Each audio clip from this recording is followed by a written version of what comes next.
DPRD Banjarmasin bersama pemerintah Kota Banjarmasin terus berupaya untuk membuat Kota Seribu Sungai ini menjadi ramah disabilitas, sehingga berbagai poin-poin penting pun tertuang dalam rancangan peraturan daerah tentang perlindungan dan pemenuhan hak penyandang disabilitas yang telah disahkan melalui rapat paripurna di gedung DPRD Banjarmasin, Jalan Lambung Mangkurat, Banjarmasin Tengah, Kamarian, Kamis 1 September 2022.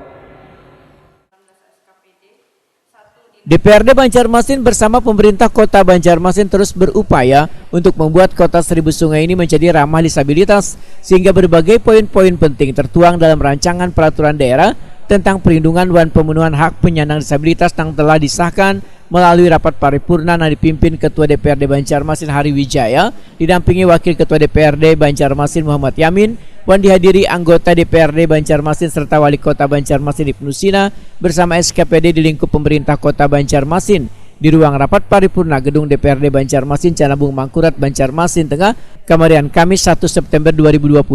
Ketua DPRD Banjarmasin Hari Wijaya Wetakuni Prima TV usai rapat memedahkan dalam poin raperda ini tentunya kada hanya membangun dan menyiapkan unit layanan disabilitas di setiap pusat pelayanan, objek vital maupun pada ruang terbuka, namun harus disiapkan pula lowongan pekerjaan. Politisi Partai Amanat Nasional ini pun menegaskan dalam payung hukum ini diatur pula agar perusahaan memberikan kesempatan kerja bagi penyandang disabilitas.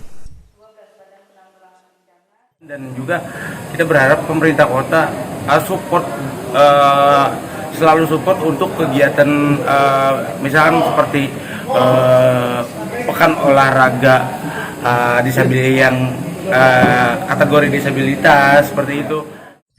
Sementara itu Wali Kota Banjarmasin Ibnu Sina memadahkan lahirnya rancangan peraturan daerah tentang perlindungan dan pemenuhan hak penyandang disabilitas yang sudah disahkan menjadi peraturan daerah ini menjadi bagian upaya pemerintah kota mensejajarkan Banjarmasin dengan kota lainnya di dunia. Bahkan ada beberapa negara yang sudah memberikan hak terhadap penyandang disabilitas sehingga mereka kada didiskriminalisasi baik dari aspek pendidikan, pelayanan kesehatan, hak sebagai warga negara termasuk memiliki hak suara dalam pelaksanaan pilkada dan bursa dunia kerja.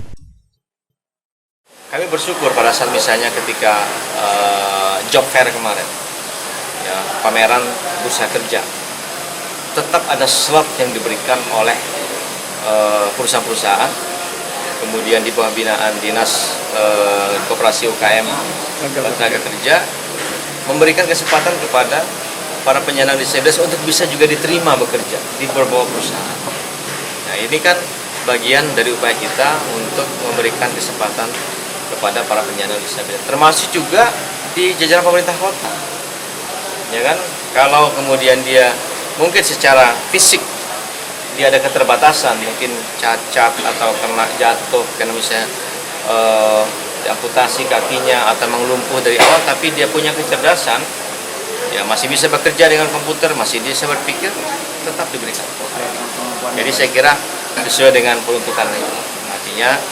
nah itu yang kemudian diadopsi semua di dalam perda ini. Jadi saya kira Kota Banjarmasin sebagai kota pertama yang meluncing roadmap menuju kota inklusi di Indonesia itu harusnya di depan terkait dengan penyandang disabilitas.